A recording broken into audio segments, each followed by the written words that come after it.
Hello, everybody. Scott Golden here with the the MACW Mid Atlantic Championship Wrestling Review Series for the 15th of January 1983. 83, an interesting year. My viewing is way ahead of my recording time. My recording time has been chaotic as of late, and looking at the possibilities of a move not exactly been easy. Anyway, Johnny Weaver and Ken Timms open us up this week. Weaver kind of takes over with some more traditional style wrestling, although head scissors and basic maneuvers by Timms gets him some good runs here. Ken Timms manages to have a pretty good run, although there's a roll up by Weaver that gets Weaver a victory here. And roll up basic victory confrontation. Basically, Dick Slater does a little bit of bragging, gets up in the face, or does a fake apology to Mike Rotundo. Rotundo, of course, your television champion, promising to. He says he doesn't know what got out of hand with him last week with Bob Orton Jr. That lasted all of about a week. Then we go to some live arena footage. Some basic stuff and Jimmy Valiant music video. Of course, the music video basically coming from Memphis, including Memphis footage and other places that Valiant's been. And of course, the one-man gang running Valiant out of town a little bit here. Then we go to another in the series of matches as part of the program. Dick Slater and Mike Davis. Slater obviously more aggressive now that he's, I guess, officially a heel within the next week or two. But, does offer a fake handshake to Davis. Davis has been an enhancement talent in the area for about 6 months, if not a little longer. Davis been around for a while through our Mid-Atlantic journey, which is about 60 deep. We'll eventually have about 200 of these before moving on to another territory. Good news is I found some Calgary Stampede stuff, about 100 or so full episodes of Calgary Stampede, which I have never seen any footage of before except highlights. So, cool with that, and that's upcoming. Anyway, Slater kind of does some roll-throughs, tries to get hip tosses in small packages.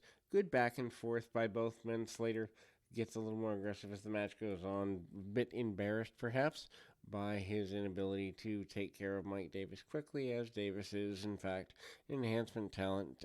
Back suplex by Slater, and Slater does get your victory. Here we go into the next in series of things here, which happens to be an interview. Once again, the Sergeant Slaughter and Canoodle team basically talking about the destruction of Canoodle's $300 jacket, and Canoodle's unhappy. He basically says that Slaughter is in control of things.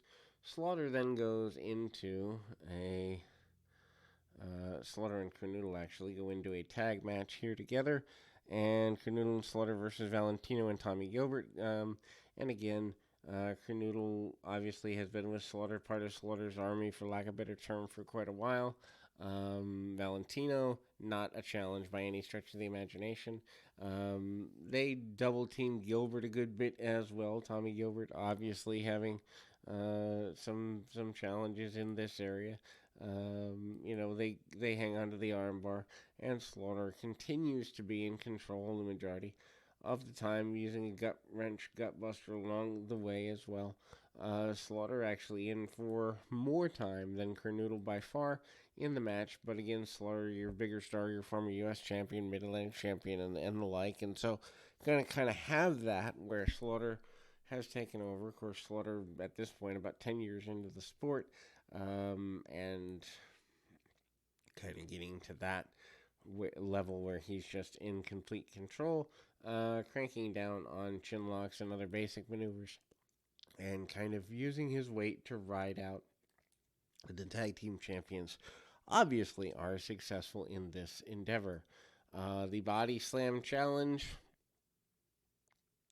by many different people, including finally Dizzy Hogan. Nobody able to slam the one-man gang.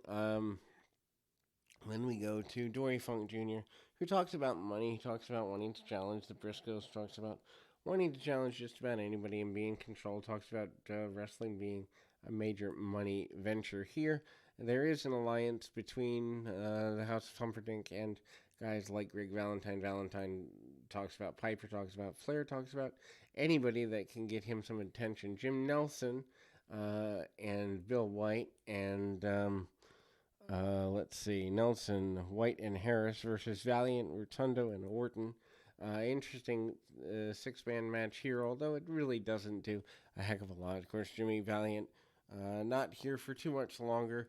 Rotundo, of course, still your television champion and kind of trying to maintain control. Big body slam by Orton, and Orton in control. Obviously, Valiant, a guy who's been in and out of the territory. His feud with Ivan Koloff, a pretty big deal. They are trying to put a lot onto Mike Rotundo at the time period.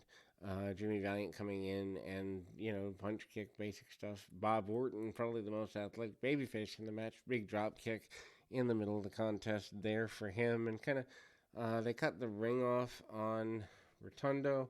Obviously, your babyfaces do eventually get a pretty basic win. Not a match you have to go out of your way to see by any stretch of the imagination, but it is a weird combination, and they talk about wanting to get rid of Humperdink's House of Humperdinck on a continual basis here.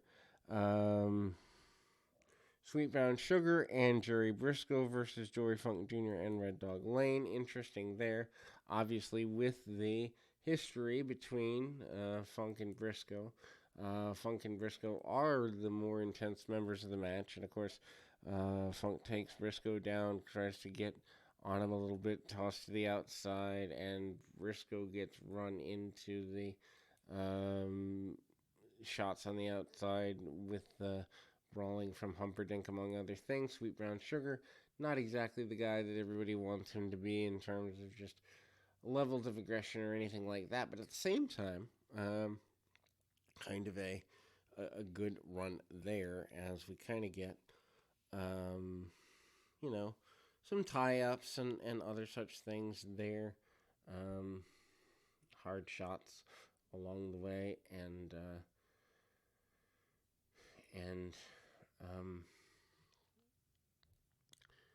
then we see kind of a roll-up and